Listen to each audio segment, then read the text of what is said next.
Hi, or should I say salam? I don't know. Let me get to the point. I decided to make this documentary film about the society that I live in. You see, the society that I live in is the society of West Bank, Palestine. People usually just hear about the mourning and the hurt, the war, the attacks, the tear gas, the tears that weren't coming from the gas, but rather from people's emotions aren't usually as heard. So with that being said, I decided to make this documentary film. And by making this documentary film, my goal is to have my thoughts have a little bit more peace. You see, everything here in the society is hidden, or at least that's what I think. Everything is very hidden. People's emotions, people's stories, people's lives, family problems. No one's as open because they're scared that the person that they'll tell will judge them because they're also part of the society. I decided to use shadows of the people that I think I know, colleagues that I hardly know, and some people that I don't really even know. I decided to use these people to see if it's just in my head that I think that society is occupying my thoughts, or it's also in theirs, if they also feel like that they're being judged by society. So I decided to use shadows because shadows represent something being hidden, something being not as open, something that isn't seen, something that isn't heard. A shadow is something that follows only the person walking above it. And I feel like in this society, the only person who could really understand you is yourself. Oh, sorry I didn't get to introduce myself yet. My name's Tamam, which means good in Arabic. And I moved to Palestine 8 years ago, when I was 13, when I was just a teenager. So it wasn't really a move for me. It was more like a jump or a dive.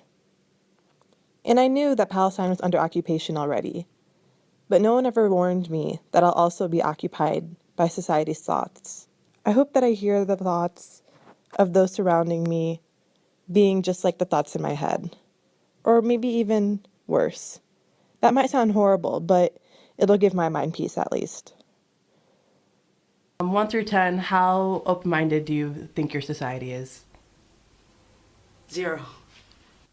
I think it's closed because everyone, like, since the day you're born, they have, like, your whole life planned for you before you even, like, know anything about your personality or anything at all. In America, no, you have your own personality. You make your own yourself. Yeah. Kind of in a way, I mean, I don't know, my parents kind of have a different kind of point of view about some things. They have more of an older mindset, so they have more of a general of, they kind of go with the flow of society rather than me kind of having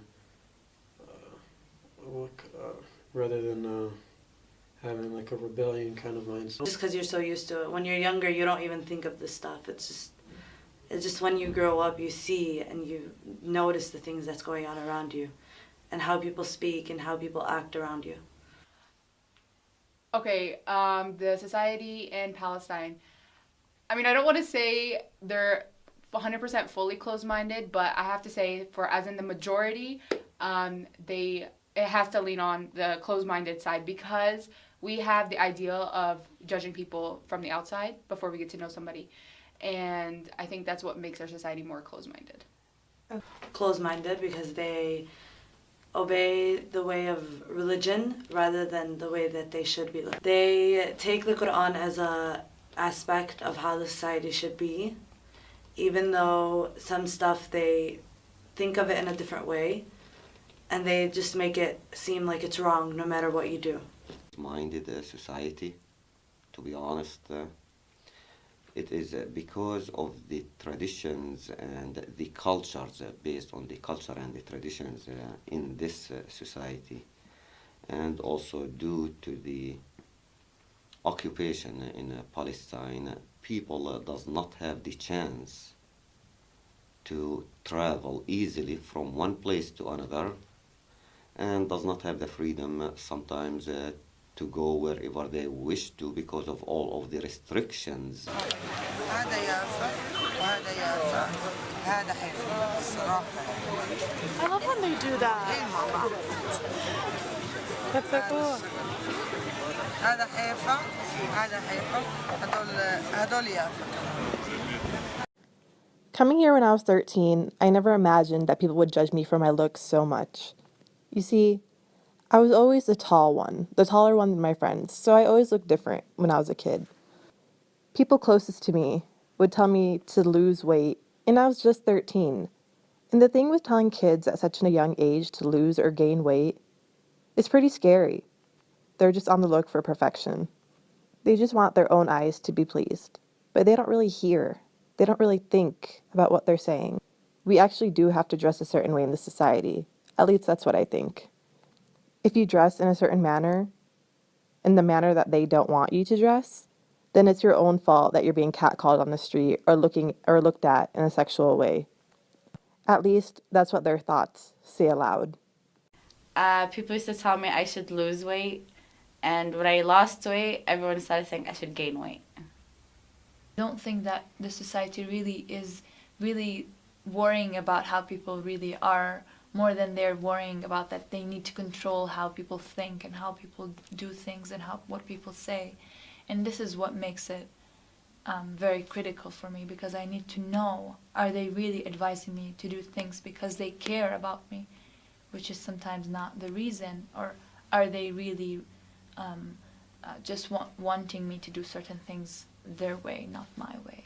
Yes, I've had many problems with that. I have a certain kind of style of wearing clothes, and hadn't had to show myself so much because people always thought that I was over, that I had to even like the mix of colors and all these new fashion designs, and just wanting to go with the trend and the trendy things that I want to try on, and I could not even do these things because people would judge.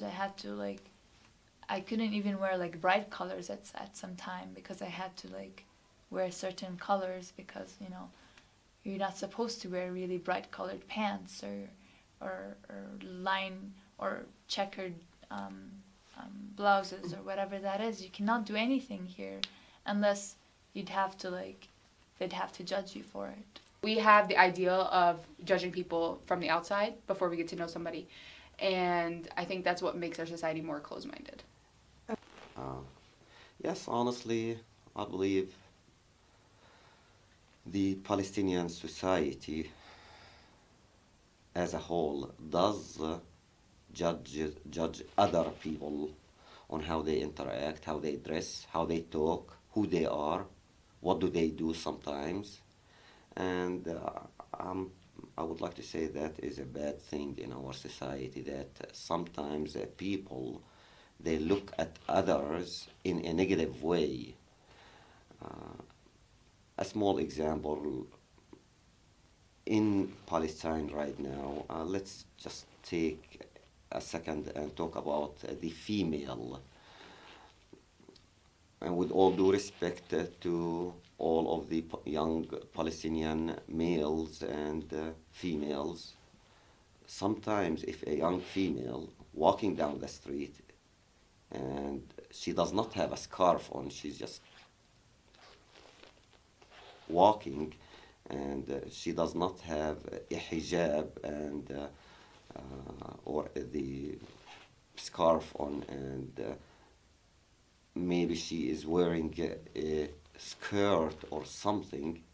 Sadly, in our society, you would realize that not one single individual, almost, I don't want to say not one single, but almost all individuals, all male individuals that are passing by that young lady would stare at her in a negative way, and they would have the idea that this individual does not have a great or a good reputation, and that is because most people think that if you are a good person And if you want to be a good person, for the female side, you must have a hijab on, you must have or wear a long dress. Uh, and if you don't, that means you could be one of those people that could have a negative effect on the society. Honestly, it's to me, I feel like it's really, really sad to see, like, you know, how so much the society affects you. Like, you don't really believe that until it actually happens to you, you know, and you're not going to understand that until something actually does happen to you about how bad this society can affect you. Even if you could be the strongest person ever, but once you enter Palestine, there's a lot of toxic people, and the way that they think is much more different than the way that we think. So I think it has a major effect on you.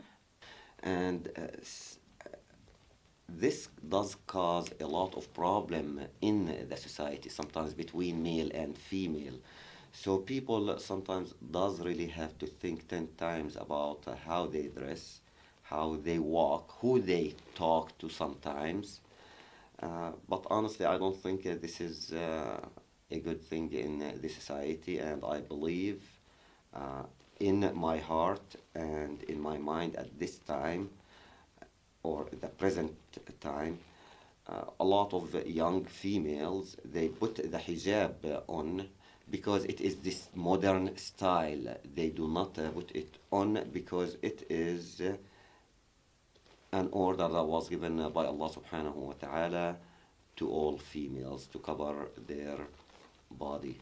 If you do not know how to stand up for yourself, society, if they see you as a weak person, they will continue to put you down. And I feel like my personal experience, I'm always the nice person, and I don't like to hurt anybody. Even if somebody does hurt me, I'm not the type of person to hurt somebody or go to their weak points. And when my past, I was the type of person, if somebody did tell me or made a comment saying that I looked bigger or I was different or I was taller for anything, I wasn't the person to tell them something or to stand up for myself. And that hurt me because they kept going on. And it wasn't the same person, it was different people, but they just kept going to my weak point, to the point where I couldn't control myself anymore because I was at a really low point in my life, And so I feel like that we, as women especially, need to know, standing up for ourselves is a really, really important thing to be able to live here. Reputation is probably everyone's number one priority in the society. Hiding the reputation. Keeping it the cleanest thing possible. Because in this society, once your reputation is ruined, so is your family's. You're carrying your reputation not just for yourself, but for those surrounding you as well, to keep your family names clean. But because the society here is not very open-minded, you might not even realize that you're ruining your reputation. Or at least that's what I think. I think reputation in the West Bank is like the really important thing because, for example, if a girl wants to get married, for example, if the guy's family ask about the girl, even if it's a lie, people would believe it. A couple months ago, people came and asked, and we asked about them. People told us lies, and people told them lies. But at the end of the day, we just wanted each other. After time went by, before everything became official, people from my village, my family, they went and told them stuff that wasn't true. Even the guy's father was like, I know it's not true, but even if she has that reputation and it's a lie, it doesn't matter. She has that reputation. A couple months ago, I asked my dad and my mom to go ask for this girl's hand for me. After they asked about her family and everything was alright. So I got the okay to go back overseas and to ask for her hand officially so I can be there. I go back overseas and everything was going so smooth and everything was going so well. One day before our engagement, some guy came up to my dad and told him this about her family, that they're no good and stuff like that. So my dad decided to cancel everything off for me. Now, my problem is, how could you disbelieve everybody who said everything good about them and only believe this one guy that you don't even know? You can just mess up or whatever. Oh, he's a boy, he's a guy. Guys will be guys. He'll get over it. He'll be better later on. The girl, no. Once it's stuck to her, it's stuck. That's it. people will always remember that one wrong thing she did in her life. I can't be blamed for something my uncle or my father or my mother does. And the opposite, they can't be blamed for something I do. Everyone's their own human. Everyone has their own self-control. Everyone has their own beliefs, their own everything.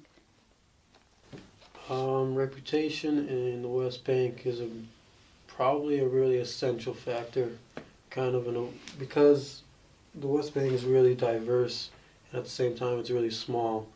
So if you have a bad reputation, it's not going to be hard for someone to figure out when and where you did it. And if you have a good reputation, it's not going to take a long time for somebody to know that you have a good reputation, since it's a really small and corpsed environment. It's very connected. For an example, if a woman chooses to do certain thing, the people around and the family around and everyone around the girl would always go to the family and say, how did you not raise the woman? How did you not raise her or raise him right to not do certain things? How did you let him do this? How did you let her do this? So they give this kind of idea that the family should always be the one, ruling over the kids. They should be one controlling the kids. And if it gets kids do anything wrong, that means that the family is teaching them wrong things, which is different. I mean, I don't agree with this, of course. These guys do have a lot of pressure from society. I think it's not only girls or women, men. It's everyone is having a self-destructive relationship with society. Society is self-destructive, and people are also continuing this self-destructive society. They're destroying themselves, and by just accepting how things are going, people are just going around saying you cannot do certain things because it's part of the traditions. But who makes the traditions is people. And if people agree that they do not want a certain tradition, they can just stop it. And people need to be clear about that. I'm very positive that the young female would always have to think not 10 times, but 20 times, or maybe 100 times about her reputation, because if her reputation goes down, goes back, becomes bad, she's going to be thinking, no one might one day come in and ask for my hand to get married, not to get. It's going to be hard for that individual, for that female, to get married because of a bad reputation. And what causes a bad reputation is sometimes the way you dress. It goes back to the dress, the way you talk, the way you behave, the way you interact in the society with the other individuals, males or females, relatives or non-relatives, in the neighborhood, a place where you work, a place where you study. So the individual reputation is very, very important for the young female, on how she interact, how she talk, once again, who she deals with, the way she dress, who is her parents, who are her parents, and what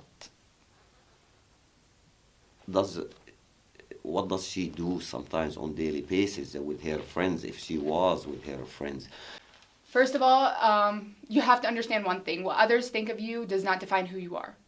If somebody does come to you and tell you that you are, a little bit, or you don't go, or if you're a little bit bigger, if you're a little bit, if you're short, if you're tan, if you're white, whatever you are, what do they think of you does not define who you are. First thing. Second thing, we have to learn, you have to know who you are. You have to, we're growing day by day. And I'm 18 years old and I still make mistakes. Nobody's perfect and nobody has to be perfect because this is life and life is unpredictable. A third tip would be you have to learn how to stand up for yourself. And you have to know, if you know who you are, then what anybody else thinks about you or says about you matters. the people need to say no, and they need to resist what society's standards they are put in. And they need to put their own standards. They need to be their own selves, and they need to carry their personality well, and they need to show that they're not really being controlled, but that they're doing things out of their own will. First of all, thanks to Allah subhanahu wa ta'ala. I have very great self-esteem, powerful self-esteem, self-confidence, self-worth in myself. I know who I am. I know what my society is. I am from this society. I am a member of the society. I say my opinion, what I think, and I do not have to worry about other individuals' thoughts and ideas about how I think, because I only care about not just what I think, okay, but I give the chance to hear people's opinions. I like to hear people's opinions and ideas, so words does not hurt. And people should understand that. Give the chance to other individuals to hear their thoughts and their ideas. And do not be negative and pessimistic about your society and about how people worry about things and how people dress or how people talk or how people interact with each others. No matter what someone tells you, you're in charge of yourself, and don't consider what they say is so important to you. If you think it's right, just go for it, no matter what the society tells you to do or not to do. Society is self-destructive, and people are also continuing this self-destructive society. They're destroying themselves, and by just accepting how things are going. You know, people are just going around saying you cannot do certain things because it's part of the traditions. But who makes the traditions is people. And if people agree that they do not want a certain tradition, they can just stop it.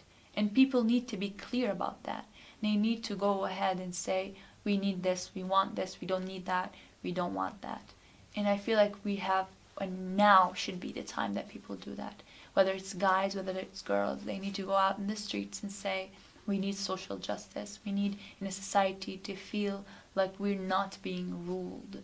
We already have lots and lots of issues with being repressed in Palestine, but we do not need our own society to be contributing to that. So I guess I found out. My mind isn't the only one being occupied. Maybe everyone who's under this occupation is also being mindlessly occupied.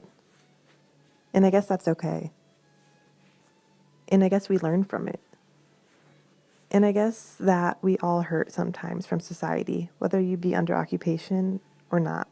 Maybe being in occupied Palestine, it's more. It hurts more. Maybe it's more stressful. I'm not really sure because I can't read everyone's mind, but at least I got to hear some of people's minds, even though I'm pretty sure that they could have been more open. Reading all of the questionnaires, I got to read people's minds, literally. And that was actually quite peaceful for me, knowing that other people's minds are also mindly occupied, knowing that they're also under occupation and mindly occupied, knowing that even we all differentiate, we still sometimes think of the same things. Some of us had to go through the same comments, the same stages, the same hurt. But knowing that people in my society went through the same thing or had some of the same thoughts as myself proves that the society isn't that different after all. We all are occupied by society's thoughts, aren't we?